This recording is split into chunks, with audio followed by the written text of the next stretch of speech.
Bismillahirrahmanirrahim. Assalamualaikum warahmatullahi wabarakatuh. Berjumpa kembali teman-teman di channel kita yang Mas Tiu KDR. Oke teman-teman, di kesempatan kali ini ya kita akan berbagi informasi kembali ya masih di seputar penerimaan murid baru khususnya di jenjang SMA ataupun SMK negeri seprovinsi Jawa Timur tahun 2025 ini. Dalam kesempatan kali ini teman-teman kita akan berbagi informasi kembali ya masih kita membahas mengenai siswa ya. Nah, yang mana teman-teman di kesempatan kali ini ya kita akan membahas mengenai 3 jenis siswa. Ini mungkin nanti ada di salah satu dari kalian ya. Nanti makanya teman-teman nanti silahkan di cross check datanya ya, mungkin bisa diingat-ingat ya mengenai 3 jenis siswa ini yang nantinya dia hanya bisa daftar 1 kali pendaftaran saja ya. Ini baik kalian nanti mau daftar di SMA atau SMK. Ya, kalau SMA itu kan ada 3 tahap ya. Bisa tahap 1, bisa tahap 2, bisa tahap 3. Ini kalau SMA. Kalau SMK, nanti kalian bisa daftar di tahap 1 ya, tahap 3 dan di tahap 4. Jadi, tetapi nanti 3 jenis siswa ini nanti dia hanya bisa daftar 1 kali saja. Entah itu nanti di tahap 1, tahap 2 atau tahap 3. Ya, nanti kita akan jelaskan 3 jenis siswa ini yang seperti apa, ya. Nah, mungkin bagi teman-teman paham ya bahwa untuk tahap dan jalur ya di SPMB 2025 nanti terdiri dari 4 tahap. Ya, jadi ada tahap 1, nanti ada jalur afirmasi, mutasi, dan sama prestasi hasil lomba. Nanti tahap 2 ada jalur nilai ya, khusus untuk SMA. Tahap 3-nya jalur domisili, bisa SMA, bisa SMK. Pilih salah satu di tahap 4 atau tahap terakhir. Nanti ada jalur nilai di jenjang SMK. Yang mana nanti di 4 tahap ini ya, jadi jenis siswa ini nanti dia hanya bisa daftar 1 kali saja, gitu ya. Terus mungkin ini nanti juga berlaku ya untuk semua jenis lulusan baik Jatim tahun lalu, Jatim tahun 2025 maupun di lulusan luar Jatim, gitu ya. Nanti bagi yang sudah proses pengambilan PIN ini nanti bisa dicek ya. Kemarin teman-teman sudah kita buatkan tutorial teman-teman ya. Jadi untuk bagaimana sih PIN itu bisa digunakan berapa kali? Ya, misalkan teman-teman ketik aja di sini 4 kali ya. Jadi PIN itu kan bisa digunakan bisa 4 kali, bisa 3 kali, bisa 2 kali, bisa sekali dan seterusnya. Terus yang berikutnya, PIN itu bisa digunakan untuk daftar di jalur apa saja. Nah, ini ya. Kemarin juga sudah kita bahas cara melihat PIN itu bisa digunakan untuk daftar di jalur apa saja. Mungkin teman-teman bisa cross check di video kita sebelumnya, gitu ya. Oke, kita langsung akan bahas untuk 3 jenis siswa yang hanya bisa mendaftar 1 kali pendaftaran saja ya. Nah, semoga teman-teman nanti tidak kena ini ya. Nanti kalau kena ini ya kasihan, tapi ada juga yang bahagia. Nah, ini ya, jadi nanti 3 siswa ini tentunya ada yang sedih, ada yang bahagia. Ya, nanti bahagianya seperti apa, sedihnya seperti apa ya, kita nanti coba untuk berikan informasinya. Oke, kita ingatkan dulu mungkin bagi teman-teman yang belum bergabung di grup ya, silahkan scan kode QR code yang ditampilkan di layar kaca Anda biar nanti Anda mendapatkan informasi terupdate di seputar SPMB Jatim 2025. Selanjutnya teman-teman, untuk kita ingatkan kembali untuk proses pengambilan PIN ya, terakhir di 13 Juni untuk PIN online ya, jadi untuk pengajuan online, untuk verifikasinya terakhir di 14 Juni 2025. Berikutnya bagi teman-teman yang kemarin sudah proses pengambilan PIN ya, mulai dari verifikasi nilai rapor atau entry nilai rapor, terus mengupload data keluarga ya, menitik lokasi rumah, terus sudah mengikuti syarat dan ketentuan, finalisasi ya, sudah simpan permanen, terus teman-teman sudah verifikasi ya, verifikasi ke operator SMA ataupun SMK, terus sampai di akhir PIN-nya bisa terbit, gitu ya. Terus bagi teman-teman kita akan membahas untuk 3 jenis siswa yang hanya bisa daftar 1 kali saja. Ya, jadi ada 3 jenis siswa nanti yang hanya bisa daftar 1 kali saja. Tentunya ini ada yang bahagia ya, nah juga mungkin ada yang sedih. Ya, jadi semoga saja semuanya bisa bahagia dan semoga saja kalian nanti bisa diterima di sekolah tujuan kalian masing-masing. Amin ya rabbal alamin. Oke, langsung kita mulai teman-teman untuk 3 jenis siswa ini. Yang pertama adalah jelas ya. Jadi bagi ini penyandang A teman-teman ya. Jadi bagi penyandang disabilitas. Ini mohon maaf teman-teman ya. Jadi untuk bagi penyandang disabilitas ini nanti dia hanya bisa daftar di tahap 1 saja.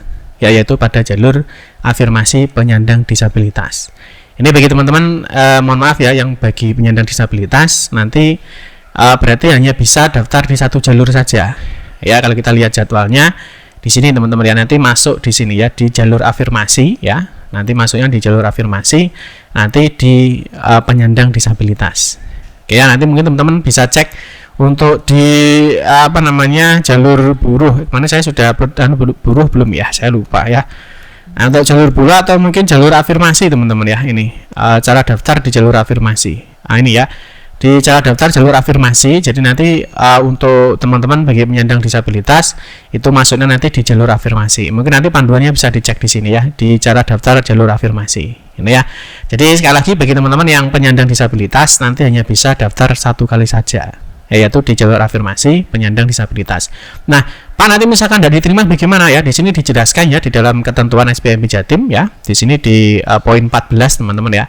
Jadi bagi calon murid baru ya dari penyandang disabilitas ini hanya dapat mendaftar SPMB melalui jalur afirmasi penyandang disabilitas. Ya, artinya misalkan dia nanti mau ikut di jalur nilai ya, atau mungkin mau ikut di jalur domisili, ini tidak bisa. Ya, ini aturannya seperti itu. Terus di poin 17, Pak, bagaimana jika nanti tahap 1 tidak diterima ya? Nah, dalam hal calon murid baru mendaftar melalui jalur disabilitas dan tidak diterima, ya di sini dijelaskan, maka calon murid baru tersebut tidak dapat mendaftar di jalur selain jalur afirmasi disabilitas. Artinya kalau misalkan mau ikut jalur nilai ya, misalkan di sini ya. Di sini ya, misalkan dia kan daftarnya di sini tahap 1 jalur afirmasi disabilitas. Misalkan tidak diterima ya, dan semoga saja diterima ya, semoga saja diterima. Nah, kalau misalkan tidak diterima, maka dia tidak bisa ikut tahap 2, tahap 3 ataupun tahap 4. Jadi dia hanya punya kesempatan di tahap 1 saja. Ini khusus bagi penyandang disabilitas. Itu teman-teman ya. Oke, lalu berikutnya di poin 2 teman-teman, ini bagi adik-adik ya yang jalur mutasi atau pindah tugas. Nah, tetapi ini tidak semuanya ya, tidak semuanya. Yaitu yang saat pengambilan PIN itu yang diupload adalah SKPD. Ya, SKPD itu apa sih, Pak? Nah, contohnya seperti apa? Nah, kalian sebenarnya bisa cek SKPD itu di bagian sini teman-teman ya, informasi di unduh berkas. Di sini ada contoh untuk SKPD.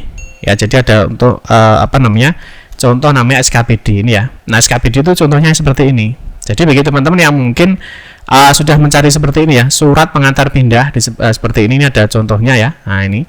Jadi yang diupload ini ketika kalian menggunakan SKPD ini atau surat keterangan pindah domisili teman-teman ya. Nah, di sini dijelaskan ya, bagi yang diupload nanti menggunakan SKPD maka ini dia tidak bisa mendaftar selain jalur pindah tugas. Nah, ini kalau teman-teman ini ya, nah dia hanya bisa daftar di tahap 1 saja, yaitu pada jalur mutasi atau pindah tugas. Nah, tapi yang kalau diupload SKPD ya, tapi kalau yang diupload KK itu beda cerita ya. Jadi ini khusus yang diupload SKPD.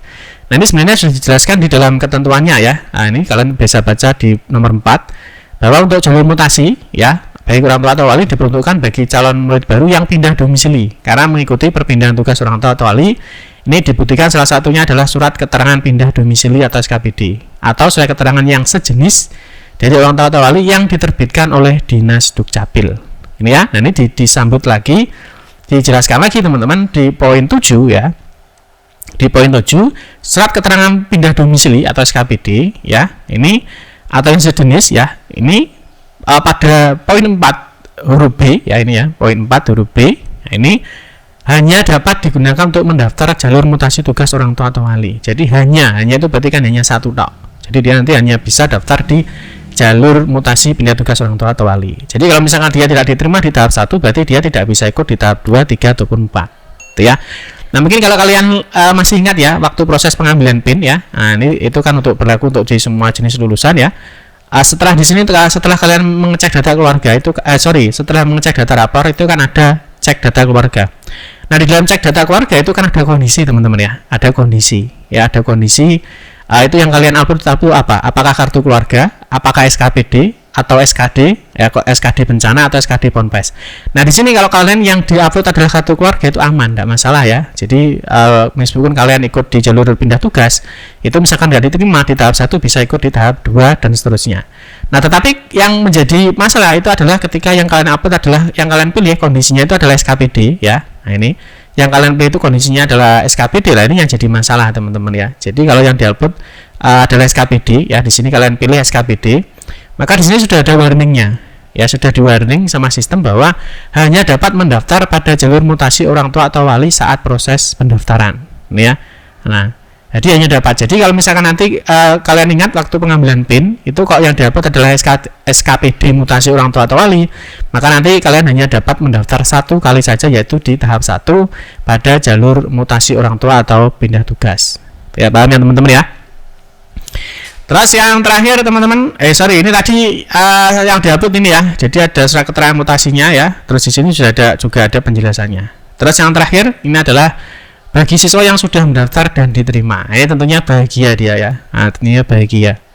Nah, ini tentunya bahagia. Jadi bagi siswa yang sudah mendaftar dan diterima, ya di sini sudah kita jelaskan.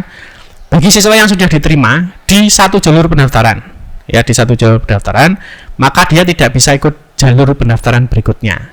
Oke, contoh ya, daftar jalur afirmasi ya atau prestasi hasil lomba dan dinyatakan diterima ya saat pengumuman, maka siswa tersebut sudah tidak bisa ikut lagi di pendaftaran tahap 2, tahap 3 atau tahap 4. Ya, misalkan tak kasih contoh misalkan di sini ya. Nah, kalian ikut jalur afirmasi misalkan masuk di keluarga ekonomi tidak mampu ya, yang didapat adalah KIP ya misalkan.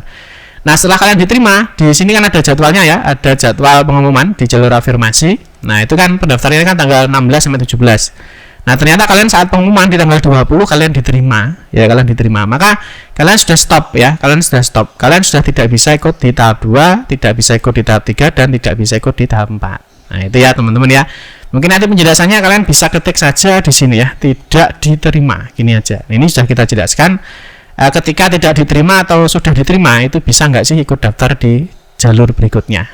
Oke ya, jadi teman-teman nanti harus paham ya. Jadi ada 3 jenis siswa ini yang hanya bisa daftar di satu jenis pendaftaran saja, gitu ya.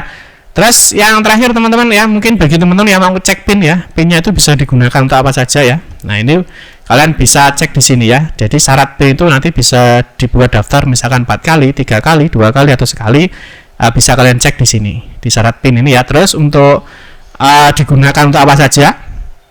Ya, jadi cara melihat PIN bisa digunakan untuk daftar di jalur apa saja. Teman-teman bisa cek di video kita yang ini. Oke teman-teman ya, mungkin itu saja informasi yang dapat kami sampaikan.